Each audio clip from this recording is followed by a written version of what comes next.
Quero ler com vocês João 12, a partir do verso 12. O relato da entrada de Jesus em Jerusalém. No dia seguinte, a numerosa multidão que tinha vindo à festa, tendo ouvido que Jesus estava a caminho de Jerusalém, pegou ramos de palmeiras e saiu ao encontro dele, clamando: Hosana, bendito o que vem em nome do Senhor, e que é rei de Israel. E Jesus, tendo consigo um jumentinho, montou-o. Segundo está escrito: não tema, filha de Sião, eis que o seu rei está vindo, montado num filho de jumenta. Seus discípulos, a princípio, não compreenderam isso. Mas quando Jesus foi glorificado, então eles se lembraram de que essas coisas estavam escritas a respeito dele, e também de que tinham feito isso com ele. A multidão que estava com Jesus, quando ele chamou Lázaro do túmulo e o levantou dentre os mortos, dava testemunho. Por causa disso também, a multidão saiu ao encontro de Jesus, pois ouviu que ele tinha feito esse sinal. Então os fariseus disseram entre si: vocês podem ver que não estão conseguindo nada. Eis que o mundo vai atrás dele. Ora, entre os que foram para adorar durante a festa, havia alguns gregos. Estes se dirigiam a Filipe, que era de Betsaida da Galiléia, e lhe pediram: Senhor, queremos ver Jesus. Filipe foi dizê-lo a André, e André e Filipe o comunicaram a Jesus. Então Jesus se dirigiu a eles, dizendo: é chegada a hora de ser glorificado o Filho do Homem. Em verdade lhes digo, se o grão de trigo caindo na terra não morrer, fica ele só. Mas, se morrer, produz muito fruto.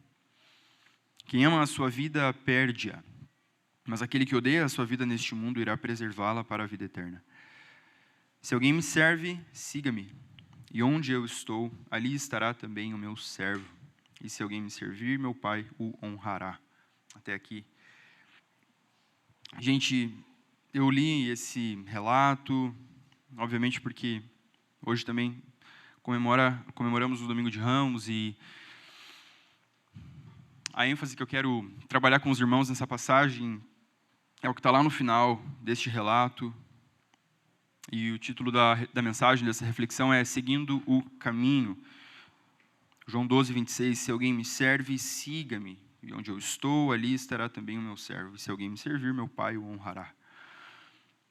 Então, estamos chegando ao fim da quaresma, mais alguns dias.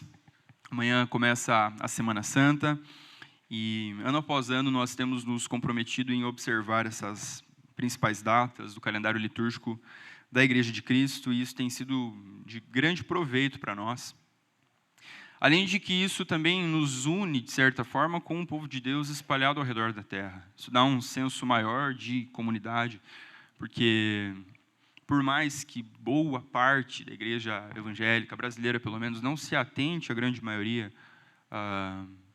dessas datas, e ok, né, não existe nenhuma obrigatoriedade para isso, mas é muito precioso pensar que vários irmãos hoje de manhã estão refletindo nessas mesmas coisas, nas mesmas leituras, estão com suas mentes e corações voltadas para determinada parte da história de Cristo com o seu povo.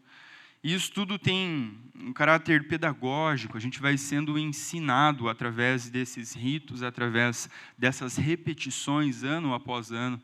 E eu não sei vocês, mas isso tem feito muito bem para a minha alma, e observar essas datas do calendário litúrgico também vai gerando aquela expectativa no nosso coração, quando vai se aproximando o período do Advento, e é um período de festas, e então a gente entra no início do ano, meditando na vida de Cristo, na Epifania, a Quaresma, agora a gente entra na Semana Santa, morte, ressurreição, o Pentecostes, isso tudo vai nos lembrando de qual é, de fato, a nossa história, isso tudo vai nos lembrando de qual é o caminho de Cristo para cada um de nós.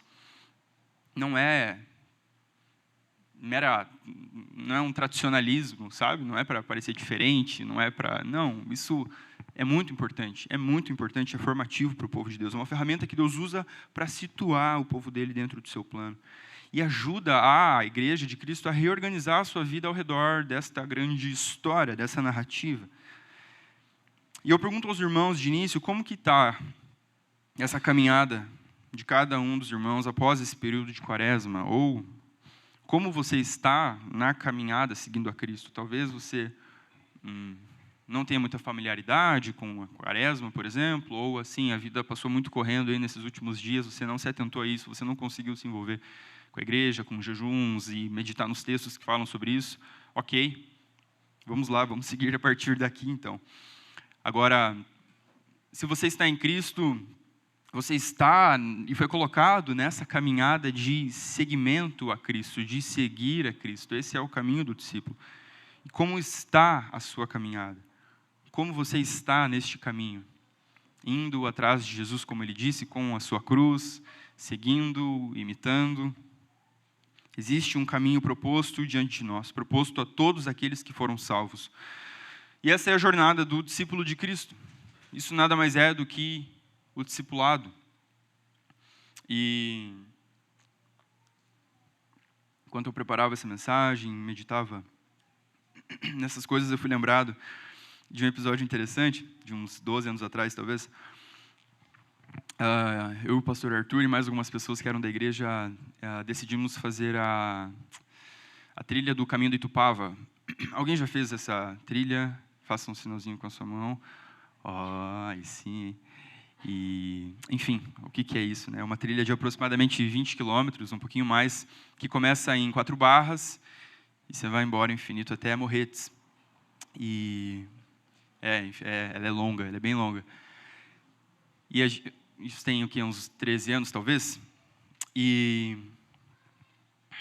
a grande maioria das trilhas que a gente tem aqui, inclusive a gente incentiva no nosso estado, a região metropolitana, tem muita coisa bonita, natureza, criação de Deus, e tudo muito demarcado, é relativamente seguro, apesar de que você está no meio da floresta amazônica. Não, desculpa, qual que é o nome aqui? Atlântica, amazônica. Ai. Não é amazônica não, gente. Apesar de que eu também tenho história com o reverendo Arthur na floresta amazônica. A gente pulou de barcos, nadou nos rios lá quando a gente foi servir os irmãos indígenas. A gente vai acumulando umas histórias engraçadas ao longo da vida. Mas, enfim, a gente foi para o Caminho do Itupava, a gente tinha um guia, que era pai de uma das pessoas ali, que era da época ali dos jovens da igreja.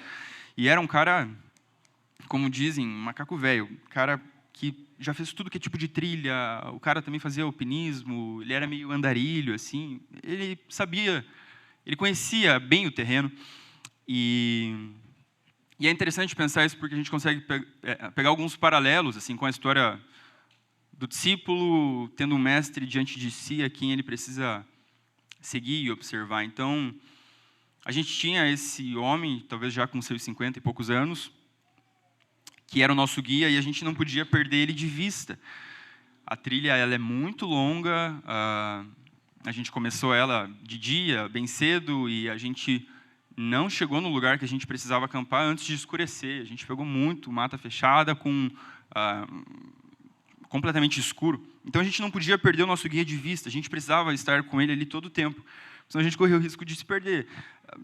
De tempo em tempo, a gente ouve notícia, né, de corpo de bombeiro tendo que resgatar pessoas assim que se aventuram e, sei lá, acabou o sinal de internet e se aventurou sozinha. É perigoso. Então, o ideal é que você tenha alguém, não necessariamente um guia que seja pago para isso, mas alguém que conheça do caminho, do terreno. Então, a gente, além de não poder perder ele de vista, a gente precisava imitar ele em vários momentos. Desde, por exemplo, o vestimento, as orientações. Vá com determinado tipo de tênis, de calçado. Não vá de All-Star, por favor, fazer a trilha do Itupava, porque vai ser um problema para você. Ou de Havaiana, o ideal é uma bota. Inclusive, fazer um jabá aqui, nós temos nosso irmão que vende artigos aqui de montanha, o Vitor Peck, você pode procurá-lo depois do culto. Então, à medida que a gente ia caminhando e a gente tinha esse guia diante de nós, ele ia nos orientando em relação a muitas coisas, como, por exemplo, de que maneira você desce um trecho muito íngreme ou você sobe um trecho muito íngreme. A posição do seu pé, se for tudo como se você estivesse passeando num shopping, possivelmente você vai escorregar. Existem raízes no meio do caminho, é tudo muito úmido e dependendo de como você pisa, você pode torcer o teu pé, você pode fraturar o teu tornozelo lá no meio. Então, você tem que estar atento a todos os movimentos. Qual a posição ideal da mochila, por exemplo? A gente acampou, então a gente estava com muita carga. Então, o ideal é que em momentos de subida, a carga seja concentrada mais na região alta da mochila, no momento de descida, a carga pesada seja concentrada em regiões mais abaixo, na linha do quadril, enfim, coisas que assim a gente não para pensar. Mas quando você tem alguém que entende ali na tua frente, você vai sacando, você vai pegando a manha do negócio. Quais eram as fontes de água potáveis? Existem inúmeras fontes de água boa no meio dessas trilhas, e é uma delícia beber aquela água. E deu tudo certo, nenhum de nós passou mal. Mas existem algumas também que não são, e isso poderia ter dado um problema para nós, caso a gente não tivesse um guia diante de nós. Cobra, você vê, cobra. Eventualmente você vê também, eu não lembro se nessa, porque eu acabei fazendo outras. Hoje eu estou sem tempo, irmãos. Hoje eu não tenho mais pique, eu tenho saudade. Mas é comum de pessoas verem pegadas de felinos, porque sim, existe onça aqui a poucos quilômetros de nós, existem outros bichos, e enfim, muita aranha também no meio do mato. Tá, vamos lá. O ponto é, temos um guia, precisamos estar atento a ele, estar com ele o tempo todo para a gente não se perder e também imitar ele, fazer exatamente aquilo que ele faz.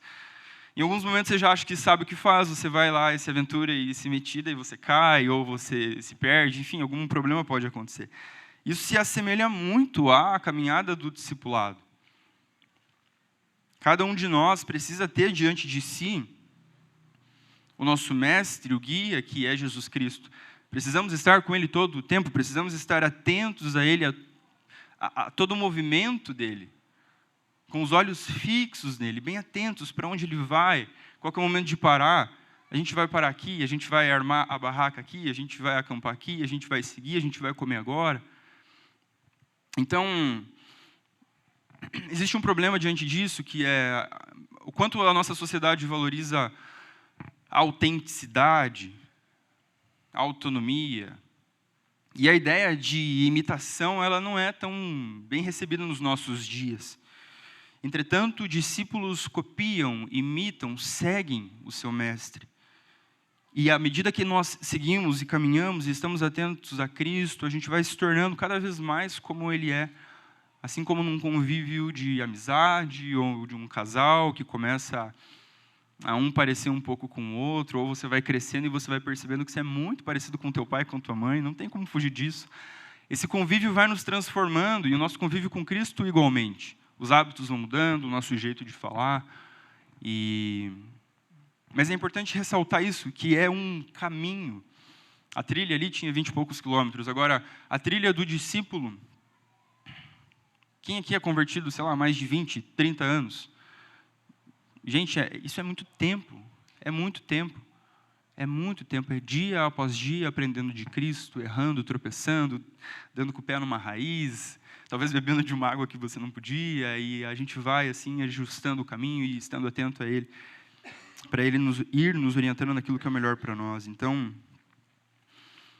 Cristo, pelo seu Espírito, tem essa obra de formar em nós o seu caráter, de transformar a nossa vida e fazer com que cada um de nós diariamente se torne mais parecido com Ele. E eu quero pensar com os irmãos especificamente sobre essa ideia de seguir a Cristo. Aqui ele diz, se alguém me serve, siga-me, e onde eu estou, ali estará também o meu servo. Não é o único momento onde Cristo fala a pessoas, a discípulos, sigam-me. Cristo viu Mateus, Levi na coletoria de impostos, e ele falou, siga-me. Imediatamente ele seguiu. Cristo falou isso também para Pedro e o seu irmão, quando eles estavam cuidando dos negócios de seus pais, sigam-me. E imediatamente assim eles foram e seguiram a Cristo. Então seguir a Cristo implica nisso, um caminho diante de nós a ser trilhado. E esse padrão passa por toda a Escritura, por toda a história do povo de Deus com o seu povo. Por exemplo, Gênesis 3:8 diz que Deus andava no jardim quando soprava o vento suave da tarde, na viração do dia.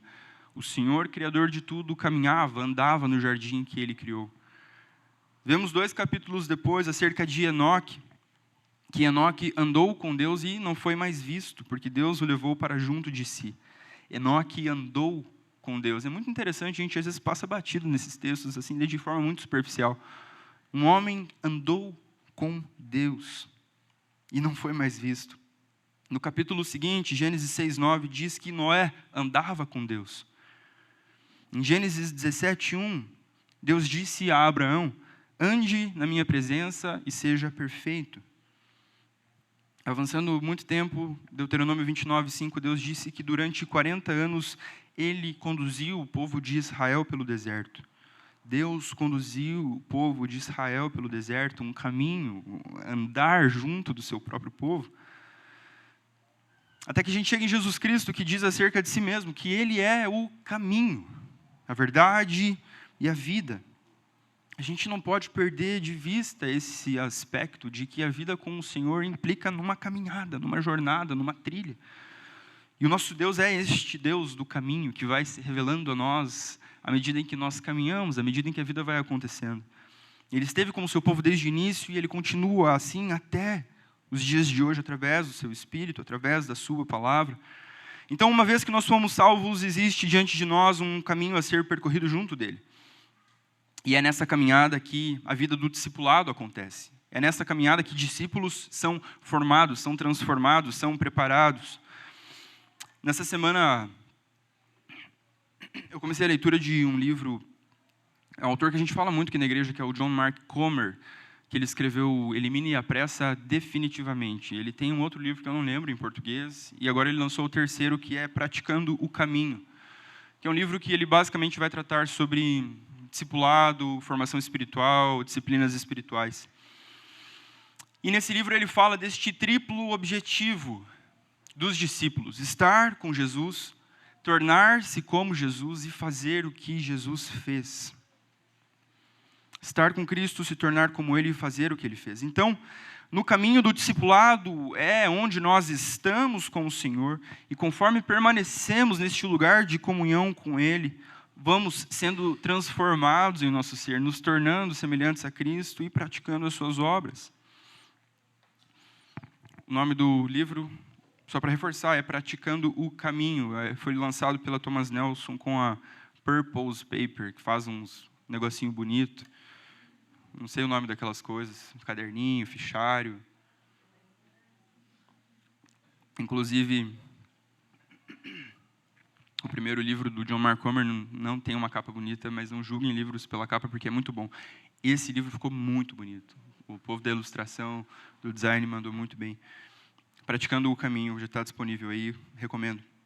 Então, o conceito de um mestre e discípulo não é algo que Cristo inventou, é muito anterior a ele. E a gente vê que o próprio povo judeu tinha suas escolas de discipulado, tinha suas escolas de formação. Todos os meninos do povo de Israel, dos 5 aos 12 anos, eram instruídos sobre a Torá, sendo que a maioria deles memorizava o Pentateuco a fim desse estágio de 5 a 12 anos. Gente, imagina, a gente não sabe o Salmo 23 direito decorado. A rapaziadinha decorava os 5 primeiros livros da Bíblia. É muita coisa. Eles memorizavam a história da criação, a história de Deus, do Êxodo, e como o Senhor estava orientando o seu povo. Aqueles que se destacavam nessa escola, eles permaneciam agora num segundo estágio, até os 17 anos aproximadamente, sendo instruídos em todo o Antigo Testamento. E memorizavam o Antigo Testamento no fim desse estágio. Pasmem. Memorizavam o Antigo Testamento. Aqueles ainda que se destacavam, que eram de fato aqueles rapazes fora da curva, eles se candidatavam então para serem aprendizes de um rabino. Aqueles que iam ficando pelo caminho, e assim, era um processo normal, né? Não é motivo de vergonha, está tudo bem, assim. Mas eles iam aprendendo a profissão dos seus pais, eles iam vivendo a vida comum de um israelita, de um judeu comum. Mas existiam alguns que se candidatavam para dar continuidade nessa graduação, nessa formação. E então isso se tornava um projeto de vida daquele jovem judeu. Seguir um mestre até o momento onde você se tornaria um mestre para outros jovens. E é importante destacar que este segmento, essa caminhada de discipulado, ela acontecia não apenas de maneira intelectual, não era um conjunto de conceitos que ia sendo colocado na mente de cada discípulo acerca de quem Deus era, acerca da lei, ou da interpretação que aqueles mestres tinham da lei do Senhor e passavam para os seus discípulos. Mas isso implicava numa vida junto, 24 horas por dia, 7 dias por semana. Eles seguiam o seu rabino continuamente. Era um projeto de vida que levaria alguns anos. Isso gastaria a vida dos caras. Há um ditado famoso judeu que diz: cubram-se da poeira dos pés do seu rabino. Então, voltando para a nossa figura do caminho, nós seguimos o mestre, os judeus seguiam o seu rabino, esses que se destacavam, e à medida que eles iam caminhando atrás dele, a poeira que era levantada ia caindo. Então, esse ditado diz respeito a, assim, esteja muito próximo dele. Esteja perto, observe atentamente, não saia de perto, aprenda com ele, seja humilde, seja submisso. Nós temos falado sobre isso aqui na República, que o objetivo do nosso pastoreio é auxiliar cada crente a que viva aquilo que Jesus tem para ele, que viva como Jesus, que esteja com Cristo, que se torne como Cristo, que pratique as obras de Cristo. Esse é o foco do nosso ensino, esse é o foco do nosso discipulado comunitário, formar Cristo em cada crente, entendendo que essa obra depende, acima de tudo, da operação do Espírito Santo, da ministração da palavra.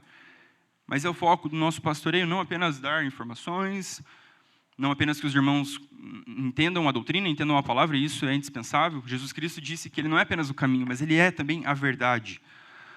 Agora, o risco que nós corremos é de enfatizar demais as verdades, as doutrinas, os ensinamentos e nos esquecermos dos aspectos práticos da vida. Praticar. Jesus não ficava apenas ensinando com palavras os seus discípulos, mas eles viviam juntos de fato. Eles tinham tudo em comum, eles faziam tudo junto. Então, a primeira coisa que eu quero destacar com os irmãos é sobre estar com Jesus. A gente vai ler alguns textos, mas permaneça com a tua Bíblia aberta em João 12. Verso 26 diz: se alguém me serve, siga-me, e onde eu estou, ali estará também o meu servo. Onde eu estou, ali estará também o meu servo. E eu pergunto aos irmãos, você tem encontrado Cristo nos seus dias? Onde Cristo está, você também está, você tem seguido, você tem sido coberto da poeira dos pés do seu rabino, do seu mestre? Ou talvez é só no domingo que você tem um encontro com Cristo, que você pensa nele, a semana passa de forma muito corrida. Nós temos encontrado Cristo nos nossos dias. Nós temos uma promessa, irmãos, na nova aliança, que é Cristo em nós, continuamente, ininterruptamente, pela presença do seu Espírito. Fomos selados com o Espírito Santo, temos a presença de Cristo em nós, e isso é superior à antiga dispensação, à antiga aliança. Cristo passou aproximadamente 3 anos com os seus discípulos, mas ele disse a eles: é melhor que eu vá, porque se eu não for, o Consolador não virá a vocês. A atuação de Cristo encarnado na terra, ela foi limitada. Agora, a atuação de Cristo através do seu Espírito na vida da igreja, ela é ilimitada, ela é ininterrupta. A questão é que facilmente a gente perde o Senhor de vista, facilmente a gente esquece de que Ele está conosco todo o tempo. Ele falou isso no fim da grande comissão: eu estarei com vocês todos os dias até a consumação dos séculos. Imagina a angústia, a tristeza que foi para os discípulos não terem mais o mestre ali entre eles. Jesus reaparece, ressuscitado, glorificado, e ele encontra muitos deles abatidos, com medo, voltando para os seus projetos de vida anteriores. E hoje nós temos a presença do Senhor de forma contínua. Nada nos separa do amor dele. Temos encontrado o Senhor, a sua presença nos nossos dias. Ela está disponível a nós pelo seu Espírito. Então, o nosso maior desafio é, uma vez que temos a presença do Senhor continuamente conosco, é tomar consciência dessa presença. Não é nada que a gente faça que atrai a presença de Cristo, que puxa a presença de Cristo, é aquilo que Ele fez e derramou sobre nós o seu Espírito e nos selou e colocou o próprio Deus dentro de cada um de nós. Ele está em cada um daqueles que são crentes. Agora, o desafio é tomar consciência dessa realidade. Quantas vezes, por exemplo, nós estamos com alguém sem de fato estar com alguém? Isso é muito comum, todos nós passamos por isso e sofremos com isso. A gente está ali só de corpo. A gente ali não está consciente da presença daquela pessoa. distraídos, pensando em qualquer coisa, mexendo no celular enquanto a gente conversa. Nossa, isso é ruim demais, né? Mas todos nós passamos por isso, a gente precisa lutar contra isso. Porque essas distrações não afetam só a nossa vida aqui em comunidade, a nossa família, mas especialmente a nossa relação para com Deus. Se é um desafio estarmos conscientes da presença daquelas pessoas que estão na nossa frente, que a gente enxerga, que dirá de um Deus que é invisível? A gente não vê Ele. Ixi, passa batido, a gente facilmente perde a consciência, facilmente perde Ele de vista. Facilmente a gente se esquece. Como o Salmo diz, tenho sempre o Senhor diante de mim. Tenho sempre o Senhor diante de mim. Eu penso no relato de Marta e Maria. Ambas estavam na mesma casa que Jesus. Mas Marta estava, preocupada com o pão de queijo na air fryer. E Maria, na mesma casa que ela, estava prostrada aos pés de Cristo. Em contemplação, atenta. É uma oportunidade única. O Deus em carne está aqui na minha frente. Obviamente que este Deus deve ser servido. Isso não implica num estágio de contemplação eterna sem atividade, né? A questão é entender o timing, entender o momento das coisas. Não era hora para Marta estar atarefada com tudo aquilo. Mas ela devia, como Maria, estar prostrada aos pés de Cristo, atenta ao Senhor que estava ali diante dela. Este é um problema que nós enfrentamos. Estamos com as pessoas sem de fato estar com as pessoas. Por isso Jesus, quando Ele fala sobre oração, Ele manda que nós entremos no nosso quarto, fechemos a nossa porta para orar. Não é porque a oração é algo ruim, que precise ser feito escondido, sem que as pessoas tenham acesso. Mas é justamente para que a gente, de alguma forma, se livre de todas as distrações externas, de tudo aquilo que nos atrapalha. Porque é pelos olhos da fé que nós contemplamos o Senhor, mas os nossos olhos estão completamente poluídos. E aqui, gente, eu não falo necessariamente de coisas ruins e pecaminosas, claro que isso atrapalha. Mas é estímulo visual, é tela, é toda hora, é informação. Nosso ouvido também, toda hora, com informação. E que isso vai passando desapercebido diante dos nossos olhos, do nosso ouvido, a palavra dele já não acessa mais. Ele fala, entre no teu quarto e feche a porta para orar. Porque este é o lugar livre das distrações. Este é o lugar que reorienta o coração e regula os nossos ouvidos para estarmos conscientes de sua presença. Antigamente, muitas eras atrás, existia um aparelho chamado rádio, onde você precisava regular a frequência para captar os sinais e as ondas, e curitibano, né? Você estava ali, 98, beleza, só sertanejo. Aí você chegava na Transamérica para ouvir o jogo do Coxa, 100.3. Só tristeza, só sofrimento. Não recomendo. Eu lembro que eu fazia as lições de casa, gente. Nosso tempo está passando, gente. Eu fazia a lição de casa e minha mãe tinha um Walkman. Quem conhece? Entrega isso aí, ó. A mãe lembra? E eu deixava um fone de ouvido, não no meu ouvido, porque ela não podia ver. E eu deixava bem alto, assim. Na época, ninguém se preocupava com poluição sonora, assim. Os fones eram para atravessar o teu tímpano. E Transamérica, os caras sempre gritaram muito, né? Então eu deixava ali, assim, saía gol, mas era sempre tristeza. Nunca era gol do Coxa. Enfim, voltando. O lugar da oração é esse lugar onde a gente vai reorientando, organizando e orientando a frequência do nosso coração para perceber a presença do Senhor, onde o Senhor está, o que o Senhor está falando. E através da oração que nós ouvimos a doce voz do Espírito nos falando por sua palavra também.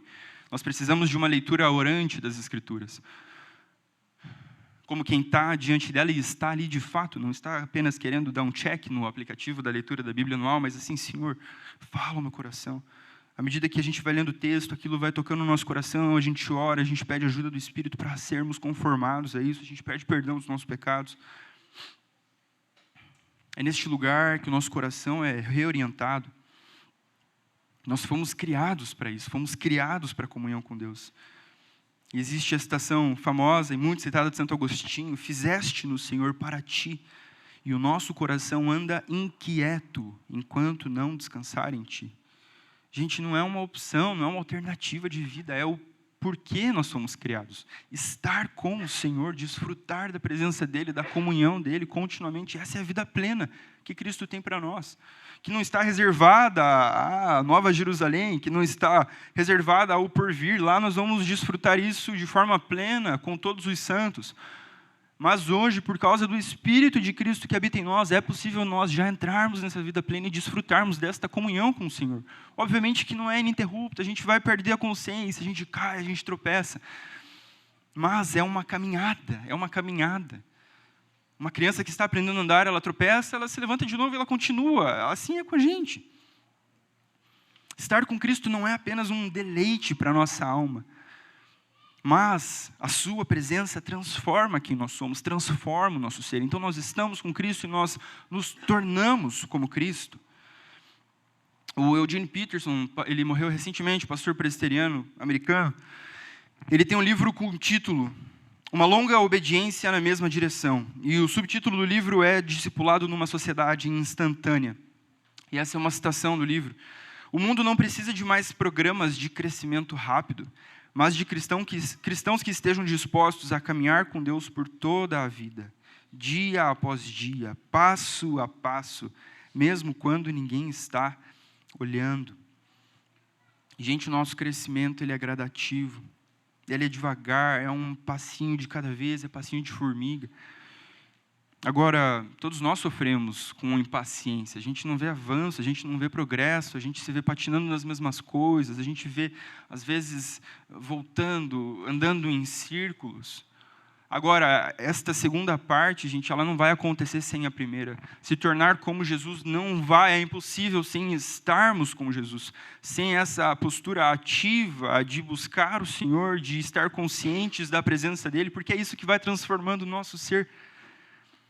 Agora, não é estar com Cristo no domingo, não é um ano com o Senhor na fé que vai resolver toda a tua vida, gente. É para o resto da vida, a matrícula não vence, a gente vai morrer sendo discípulo, a gente vai morrer como aprendiz de Cristo e não vamos ter aprendido tudo.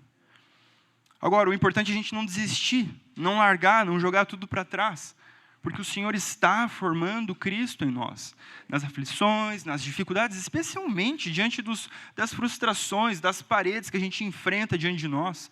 Esses são os momentos mais formativos do povo de Deus. Os sofrimentos, os pecados com os quais a gente não consegue avançar, vencer. É nessa perseverança, é nessa busca, é na fé que a gente deposita no Senhor e na sua palavra que Cristo vai sendo moldado. Hebreus diz que o próprio Senhor Jesus Cristo aprendeu a obediência por meio do sofrimento. Aprendeu a obediência por meio do sofrimento. Tornar-se como Jesus demora uma vida toda. Por isso, diga para o irmão do teu lado aí, não tenha pressa, meu irmão. Não tenha pressa, meu irmão. Vai com calma, mas não pare, não desista. É uma vida toda, gente. Em Lucas 9, 23, Jesus dizia o seguinte: se alguém quer vir após mim, negue a si mesmo. Dia a dia, tome a sua cruz e siga-me. Dia a dia, tome a sua cruz e siga-me. Meu irmão, num dia você consegue, no outro você falha. Mas a boa notícia é que em todos estes dias, naqueles que a gente consegue, naqueles que a gente não consegue, as misericórdias do Senhor vão se renovando nas nossas vidas. O Senhor está comprometido com o seu povo, o Senhor está comprometido com a sua noiva. Este é o processo de santificação da vida do crente, ele não é operado apenas pelo Espírito e nós, de forma passiva, vemos a vida acontecer. Uma vez salvo, sempre salvo. Sim, não, de fato, a salvação é um dom de Deus e ok, o Senhor Jesus resolveu isso. Mas se acomodar nessa realidade, gente, a gente não vai avançar. A gente vai ser para sempre um bebê espiritual, alguém que não se compromete com a caminhada do discipulado de fato. Olha que mensagem pesada. Negue a si mesmo, dia a dia tome a sua cruz e siga-me. Há a necessidade de uma ação da nossa parte, de um compromisso da nossa parte, de avançarmos. Mas eu sou fraco, está difícil. Ok, para todos nós é difícil. Mas, gente, esse é um dos motivos pelo qual o próprio Deus veio habitar dentro de nós. Esse é um dos motivos pelo qual nós temos a revelação do Senhor, nós temos a comunhão, nós temos o fortalecimento mútuo. A gente falou ontem na juventude sobre isso. Hebreus nos orienta a animarmos uns aos outros todos os dias, para que ninguém seja endurecido pelo engano do pecado. Animar uns aos outros, a gente precisa demais disso aqui. Talvez muitos de nós passou por igrejas com a ênfase em programas de discipulado, 1 a 1, com algum caderno, um folheto, com encontros, e ok, está tudo certo com isso, isso faz parte do discipulado. Mas isso não é discipulado. Discipulado é seguir a Cristo neste caminho, uma longa obediência na mesma direção. Isso faz parte, é indispensável. Nós temos alguns recursos aqui na igreja, como, por exemplo, culto público. Sabia que isso aqui faz parte do discipulado? Isso aqui é extremamente formativo para o povo de Deus. Todos os domingos, quando nós nos reunimos diante da ceia do Senhor, nós somos lembrados mês após mês do seu sacrifício por nós, do seu sangue que nos lava dos pecados. Temos reuniões de oração. Pode ser que a gente venha acostumado com métodos e com esquemas, mas a gente se esqueça de todos os meios de graça que Deus vai oferecendo para o seu povo, para a formação do seu povo. A gente não é uma pessoa te encontrar uma vez por semana com algumas orientações que vai mudar a tua vida. Não, isso faz parte. Mas o Senhor está em você. E o Senhor dispõe de meios de graça. Isso demanda de nós também alguns esforços, alguns movimentos. Que é de irmos em direção aos nossos irmãos. Que é, assim, participar das atividades, das programações da igreja não é meramente participar de atividades e programações da igreja. É ter a consciência de que na união dos santos, o Senhor ordena a bênção e a vida dele para sempre. Existe algo especial da parte do Senhor quando nos reunimos aqui. Por isso que nós temos a igreja, por isso que nós temos um culto, uma liturgia, por isso que nós nos reunimos toda a semana. Nós não estamos soltos por aí, nos reunindo de forma anarquista e tentando buscar e tatear e procurar o Senhor. O Senhor se revela aqui, o Senhor se revela nos seus sacramentos, o Senhor se revela na palavra, e há muito fortalecimento e encorajamento na vida em comunhão. Então, de forma intencional, nós precisamos organizar a nossa vida para estarmos com Jesus. Essa caminhada atrás de Cristo não é uma caminhada solitária. Cada um de nós, sim, precisa tomar a sua cruz e seguir a Cristo. Mas nós fazemos isso em comunidade, nós fazemos isso uns com os outros. E em momentos que está difícil carregar a nossa cruz, o Senhor provê um Simão Cirineu para nos ajudar a carregar a nossa cruz. Lembra desse episódio? Um cara aleatório aparece lá nos momentos finais da crucificação de Cristo, do caminho, da paixão, e os soldados obrigam ele a carregar a cruz de Cristo. Gente, imagina a cena, o ápice da história de toda a criação. De repente, um homem é obrigado a auxiliar Cristo naquela jornada de carregar a cruz.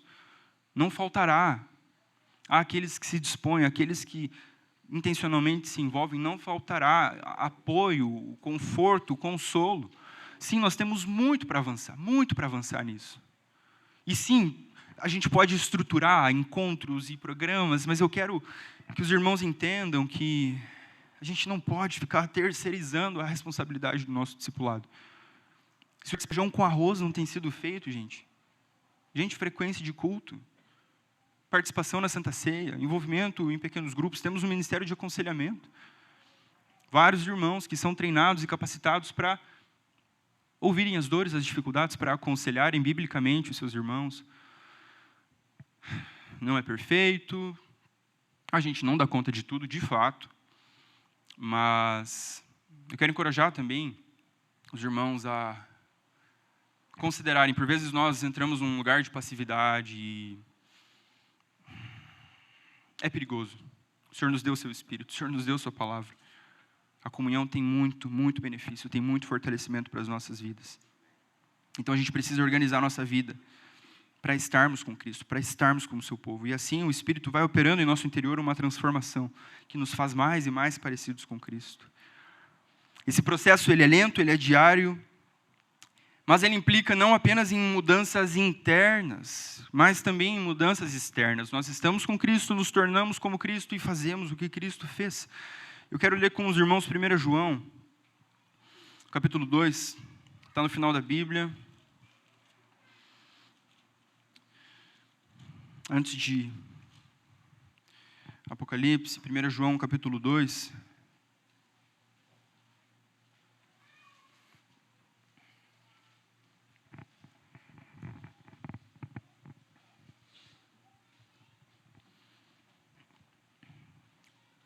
João 2, verso 3, diz assim: E nisto sabemos que o temos conhecido, se guardamos os seus mandamentos. Aquele que diz, eu o conheço, mas não guarda os seus mandamentos, esse é mentiroso, e a verdade não está nele. Mas quem guarda a sua palavra, nele verdadeiramente tem sido aperfeiçoado o amor de Deus. Nisto sabemos que estamos nele. Quem diz que permanece nele, esse também deve andar assim como ele andou. Novamente, essa linguagem do caminho, de andar. Quem permanece nele deve andar como ele andou. Então, João fala sobre conhecer a Cristo, conhecer ao Senhor, como sendo igual a guardar os seus mandamentos. E quais são os mandamentos? Vira a página da sua Bíblia, capítulo 4, 1 João 4, 21. E o mandamento que dele temos é este: quem ama a Deus, que ame também o seu irmão. Quem ama a Deus, que ame também o seu irmão. Meus irmãos, Jesus é o único que cumpriu plenamente esses mandamentos. Amar ao Senhor e amar as pessoas, os irmãos, o seu próximo. E ao estarmos com Cristo, nós vamos sendo tornados e conformados, e nos tornando mais parecidos a Cristo, mais parecidos com Cristo. E nisso o seu Espírito vai nos capacitando a cumprirmos os seus mandamentos, amarmos a Deus e amarmos o nosso próximo, e assim realizarmos as obras de Cristo.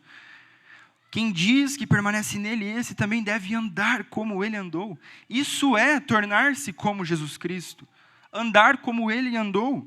Então, os discípulos, aqueles que estão no seguimento de Cristo, com a cruz no ombro, vivendo a vida comunitária, a vida em comunhão, ouvindo do Senhor, sendo transformados nessa caminhada, eles são os representantes de Cristo na terra, e eles andam, ou deveriam andar como Cristo andou nessa terra. A gente não existe, meus irmãos, um botãozinho onde a gente desliga, agora eu não sou mais discípulo, é a minha vida comum, é o trabalho, é a família, enfim, são os meus relacionamentos, e aí eu ligo o botão do discípulo. Nós fomos eleitos, o pastor Arthur falou sobre isso recentemente, um dos motivos da nossa eleição é para sermos representantes, testemunha, mártires de Cristo, carregarmos a presença dele, o bom perfume dele por onde nós formos, andar como ele andou. Será que nós temos andado como Jesus? Quem nos vê, quem convive com a gente, quem nos ouve, vê Cristo sendo formado em nós? Todos nós somos discípulos de alguém, estamos seguindo alguém, não existe neutralidade nesse processo. Sempre haverá alguém, algum ser, algum ideal de vida no qual nós seguimos, ou a quem nós adoramos. Da mesma forma que discípulos de Cristo não têm um botão onde eles desligam, agora sou discípulo e agora não sou. Todos os seres humanos também estão seguindo ininterruptamente algum ideal de boa vida. Agora o ponto é esse, é a Cristo que nós estamos seguindo. Cristo tem sido formado em nós, pessoas têm observado nossa vida, nossa conduta, como nós nos relacionamos, como nós tratamos as pessoas no nosso trabalho ou no trânsito, que é um desafio para todos nós, aquele momento de raiva, onde você respira e pensa, Jesus me ajuda. As pessoas estão vendo, percebendo Cristo sendo formado em nós. Dallas Willard, no livro A Grande Comissão, ele diz: a maior questão que o mundo enfrenta hoje, em meio a diversas necessidades de partir o coração. Então, de fato, existem muitos problemas, muitas questões difíceis, mas ele fala que a maior de todas as questões é se aqueles que se identificam como cristãos se tornarão discípulos, estudantes, aprendizes, praticantes de Jesus Cristo, aprendendo constantemente com Ele sobre como viver a vida no reino de Deus em todas as esferas da existência humana. Meus irmãos, é possível, sim, vivermos uma vida muito aquém daquela que o Senhor Jesus tem para nós. não é automático. A caminhada do discipulado não é algo automático. Não é deixar a vida me levar e eu vou sendo conformado à imagem de Cristo, porque Deus é soberano e Ele me elegeu antes da fundação do mundo, e Ele vai cumprir a obra dEle na minha vida. De fato, o Senhor vai fazer, Ele vai realizar. Agora, nós não podemos nos ausentar da nossa responsabilidade diante disso. Jesus não falou, eu vou tomar a cruz e vocês me sigam que vai dar boa. Não, Ele falou, cada um de nós, tome a sua cruz dia após dia e siga-me. Dallas Willard fala sobre se identificar como um cristão. Pode ser que a pessoa seja até nascida de novo, vá à igreja ou até sirva em algum ministério. Mas ele coloca abaixo também sobre sermos um discípulo. Ter uma vida ordenada em submissão ao Mestre Jesus. Experimentar de transformação, experimentar de satisfação na presença dEle. É possível, sim, não vivermos como discípulos de Cristo. No Praticando o Caminho, o John Mark Comer, ele fala sobre algo que ele tem percebido, e pesquisas indicam nos Estados Unidos, que muito possivelmente começará a ser usado o termo cristão ou evangélico não praticante, assim como se usa para sou católico. Em pesquisas a gente vê isso, né? Católico e católico não praticante, tipo, como assim? E assim, essa é a triste realidade que todos nós corremos o risco de nos enquadrar. Você é cristão, você está em Cristo, você é um evangélico, você é um protestante, mais ou menos, sabe? Tipo, olha a vida de Cristo, olha a caminhada de Cristo com os seus discípulos. Não deveria haver alternativas para nós que não o seguimento de Cristo, o seguimento do Cordeiro, porque Ele é digno, meus irmãos. É ouvir as palavras do Senhor e as praticar. Quem ama o Senhor é aquele que ouve os seus mandamentos, que os guarda, que os obedece. É isso que é a vida plena que Cristo tem para nós. É possível, sim, nós nascermos de novo e termos uma vida extremamente infeliz aqui na terra. É possível isso acontecer. Especialmente nesse período de Quaresma, a gente tem se dedicado a algumas práticas que vão nos relembrando da nossa estrutura, de que nós somos pó, de que nós precisamos nos conformar e nos unir a Cristo em seus sofrimentos. Gente, isso nos lembra e nos fortalece para continuarmos a nossa caminhada seguindo a Cristo. Porque se nós morremos com Ele, nós seremos com Ele glorificado. O caminho da glória, o caminho da vida eterna passa inevitavelmente pelo sofrimento, passa inevitavelmente pela morte. Jesus falou, se o grão de trigo caindo na terra não morrer, ele fica só. Mas se morrer, produz muito fruto. Ele fala isso acerca de si mesmo e isso se aplica para nós também.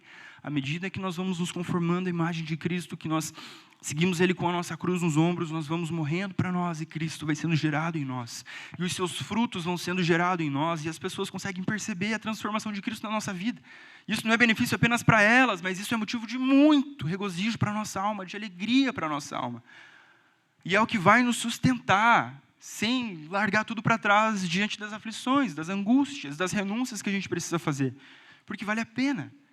É isso que vai manter a presença de Jesus. É isso que vai nos manter conscientes diante da presença de Jesus continuamente. Se alguém me serve, siga-me, e onde eu estou, ali estará também o meu servo. Os servos estão exatamente onde Cristo está. Não apenas para servi-lo, mas para desfrutarem e experimentarem da comunhão da sua doce presença. Então nós temos diante de nós novamente esse convite, meus irmãos, de Cristo, sigam-me, sigam-me. Isto custa absolutamente tudo que nós temos, mas o Senhor é digno. O Bonhoeffer diz que não pode nos custar nada, ou não pode ser barato demais aquilo que custou absolutamente tudo para Deus, o seu próprio Filho. Tem coisas que vão ficando no caminho, meus irmãos. Tem coisas que precisam ficar para trás, tem coisas que a gente precisa renunciar, tem coisas que a gente precisa abrir mão. Agora, se nós não temos diante de nós a imagem do Senhor, cheio de amor por cada um de nós, estes custos eles se tornam muito mais altos e elevados do que de fato eles são.